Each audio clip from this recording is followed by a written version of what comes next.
Yo, what's good? It's DJ Thorough, aka Thorough Zano, the bridge to the streets. Right now, you're watching the hottest in the streets. Right here on This50.com. Special guest in the building. Yeah. This man needs no introduction, man. Maino. Mr. KOB.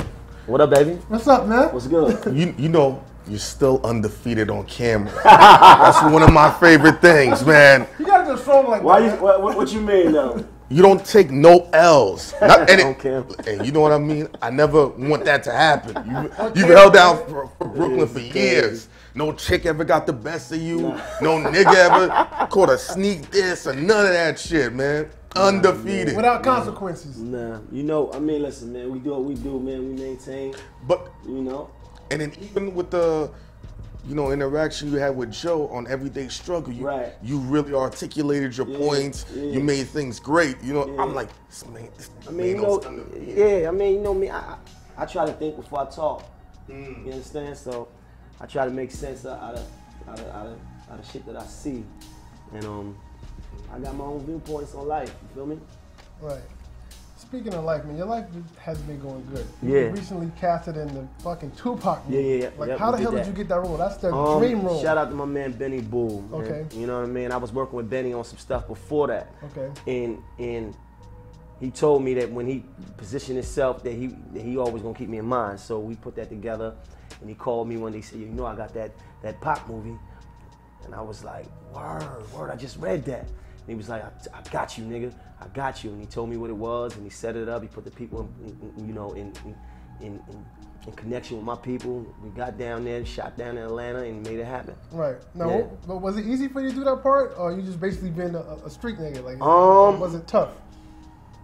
It's not that it was easy. I guess people look at me a certain kind of way, right? Right. So people look at me a certain kind of way and feel like they know me for that. They feel like that's me being me.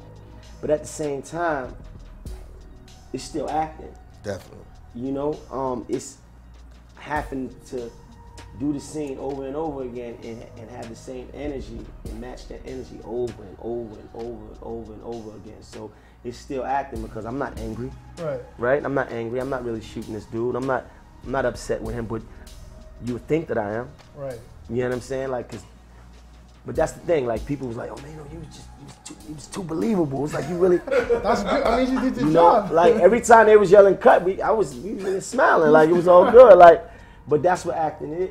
That's what acting is, and it challenged you to come across and to put something across, on screen that you wouldn't normally do, in your everyday life. So I want to do more stuff that look opposite of me, because then, if you see me playing a priest, right? If you see me playing a priest, then it would be like, oh, a cop. So then you get to see if I'm really good or not, A crooked cop would be an ill role. No, I'm gonna play an asshole cop. Like, kind of like Training Day? Like an asshole, like a nigga that's just an asshole cop. Lock you up for bullshit, pull up, stop, back up, write that ticket, an asshole cop. Have you found yourself in a position where people expect, being your background and where you come from? Right.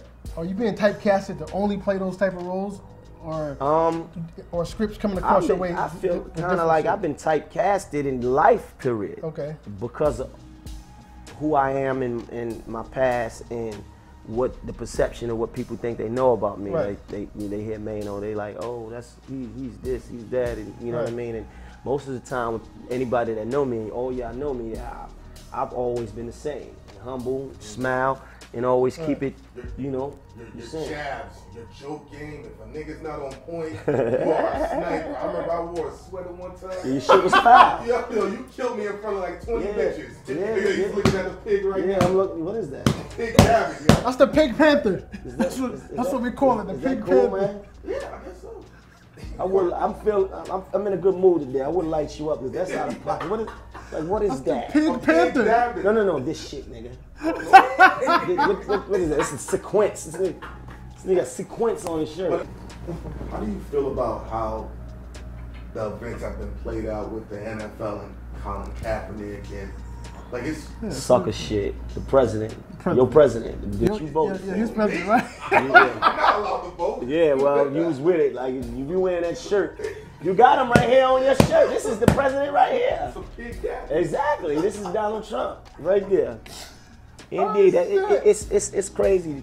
Look, man, I find it to be disrespectful that the president could feel like he can have anything to say about protest. This country was built on protest. Like we talking about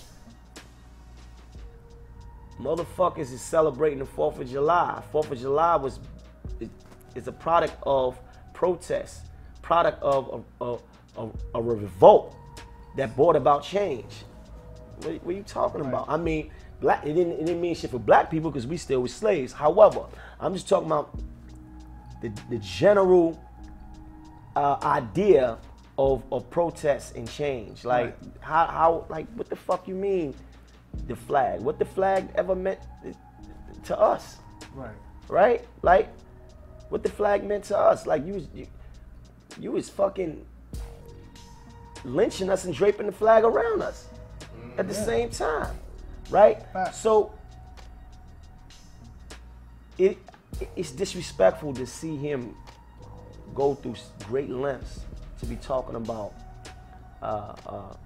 yeah, I would tell them, the sons of, kick them, fire them sons of bitches. That's like a slave owner, right? That's like a slave owner mentality. Like, listen, I'm gonna tell you about how to handle your slaves, cause over here, I don't play that shit over here. I would tell them motherfucker, I would fucking whip them motherfuckers. Like, that's basically what you saying almost. I didn't mean to cut you off. You're a rapper. You understand lyrics. He literally called their mothers bitches. He said son of a bitch, sons of bitches. Like that's. But he has no respect crazy. though. We talking about a dude that has no respect. He calling women bitches. Like, he don't give a fuck. He don't give a fuck. He don't like right. But that's the thing. It's the world we live in. There's no standards. It's just whatever with everything. That's crazy. That's completely disrespectful. I think he should be impeached on that alone, calling mothers bitches, like women bitches. Period. He flipped it metaphorically, but he called them bitches. He's gonna continue to run his mouth, disrespect people, offend different races and classes of people at an all-time high. Like, that's crazy. Yeah, we seeing the product of the world we living in right now, where anything goes. If you could say something to Ray Lewis, what would you say to him? About what? About, you know how you saying he would never kneel for the national anthem. He was trying to. I want to take a knee, man. I want to, like, where could I take a knee at? Like, where can I go and something is going on and I could just protest? I want to take me a fucking knee. Like, you probably, let's just say the Yankees are in the playoffs and they say, you know, rapper Maino from Brooklyn's throwing out the first pitch, then you can take the knee after you throw the first pitch. Set that up, man. Yeah, you're blessed. You know, it says set that up. Right. What's your take on Hov turning down the Super Bowl, not performing? What's your take on that? I'm with that. I'm for all that. I'm with that. Okay. We ain't doing the NFL. We riding. Solidarity, my nigga. Black power. Okay. For real. All right. One thing I noticed about you for the period, a long time I've been knowing you, you've always stood your ground with what you believe in. With that being said, when Trinidad James brought up the New York shit, and you stepped in and basically said you have no right to speak, especially coming from Brooklyn.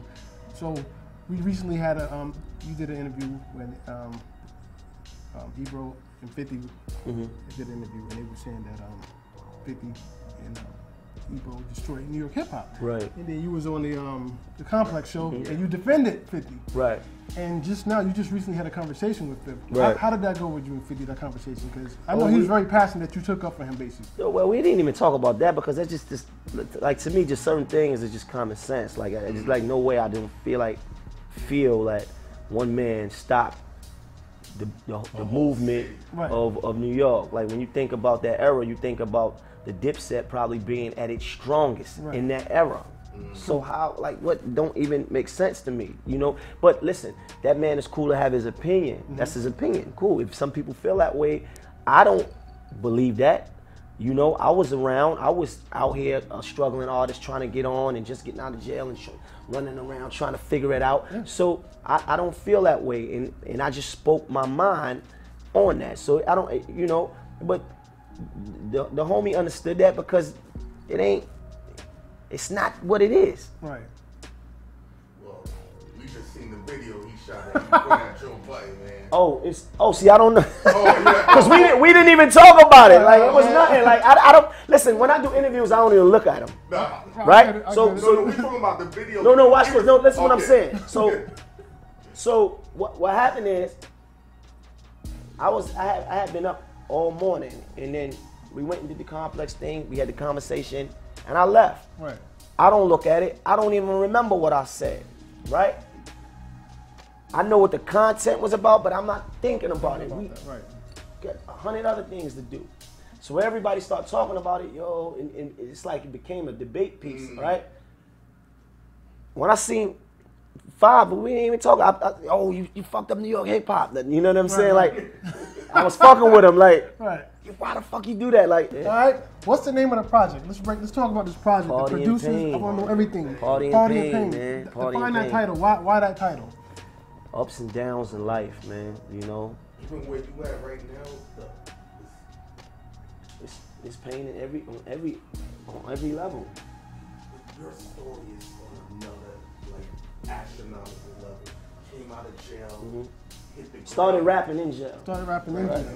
Yeah. You know, breaking through the way you had to break through, learning how to put music together. Right. Like you said, being successful, being around these different people, having encounters and surviving, and elevating yourself while being a father as well at the same time. You know what I mean? Like, where does the pain come in, man?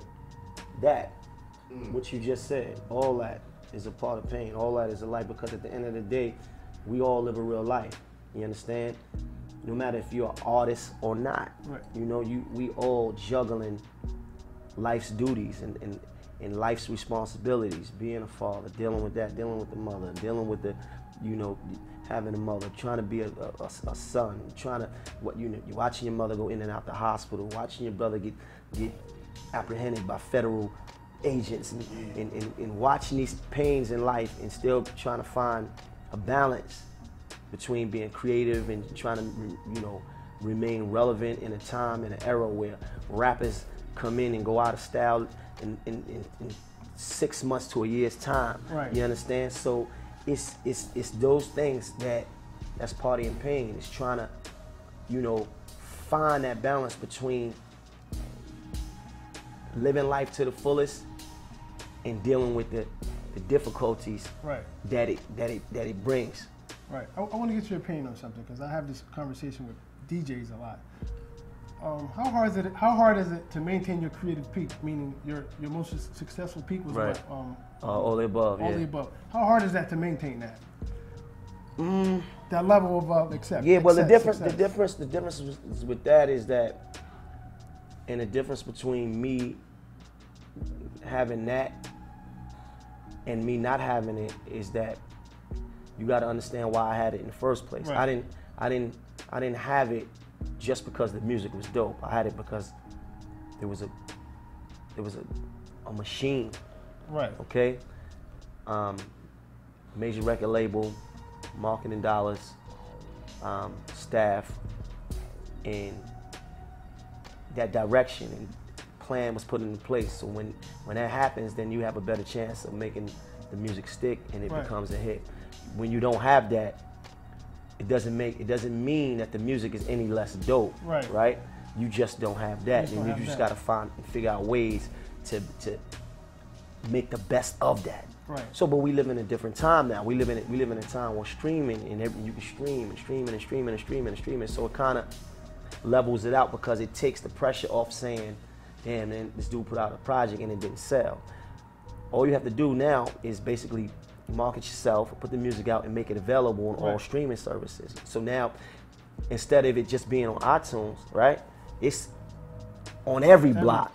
Right. And then you promote it, and then it's gonna be what it's gonna be. Right. Well, one thing I noticed about you, you've maintained a consistent. Yeah. Whether it's a #1 hit right. a super hit. Never had a #1, but street records, but all your records are effective. Yeah. Like even like one of my favorite records, you might be surprised, is Tiger Woods. I used to love that record. Tiger Woods, High Haters. Yeah. The $1 million with Swiss. Yeah. You've had consistent. You've had records. Right. So I said all that to say this. Do you think someone like this the hottest person right now, Cardi B? Right. Do you think she's going to be able to maintain this level of success? That's always the fight. That's the pain because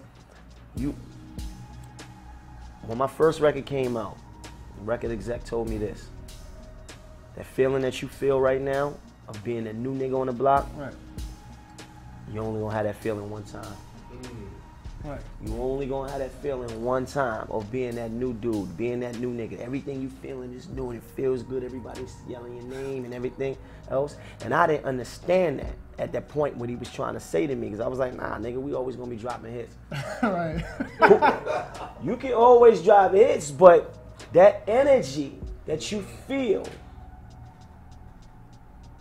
doesn't happen again in the same way. Now, from that point on, everything you're trying to do now is reinvent that energy. Right. You want to get back to that feeling again. You're chasing that high. It's like a high, yeah, exactly. You want to get back to that. And, and records go up and down. You might have one here, but this one might not work. And these two might not work. And this one is like, okay, and you chasing the high. And then at the same time, it's other energy that's continuing to come out. This new nigga, his hair is yellow. This dude right here, he got this going on, and this dude right here. So that feeling of being new in the flavor of the month is always something that artists are challenged with. So I believe in Cardi B, and I believe in the team that she got around, and I know them, right? So I feel like she's gonna have success. I think she's gonna be here for a minute, definitely. So in your opinion, you think she's a career artist? Right, because she's not. But look at the record. The record is not like a novelty record. Right. It's a hard street record. Right. So let's look at the record. It's a hard street record. It's not watered down. Right. It's not fucking some pop shit. It's not. People genuinely have an affinity towards her. They love her. Right. Okay. So anytime you get people to feel you and fall in love with who you are, then it's just bigger than the record, because you don't want your career based around just a record anyway. Right. Okay. So let's say even if her next record is not as big, right? Mm-hmm. Because that's the one thing about when you go all the way up. There's nowhere else to go. Right. So it's like even if the next record is not a number one per se, but because of her personality and because people really genuinely love her, she gonna be alright. Right. Being an artist that you've been on labels, independent, would you be open to telling up and coming artists to, if the percentages were right, to take a 360 deal? Listen, man, hustle, man. Get in the way you need to get in. Because you know how you broke down how the machine worked for you and how it's right.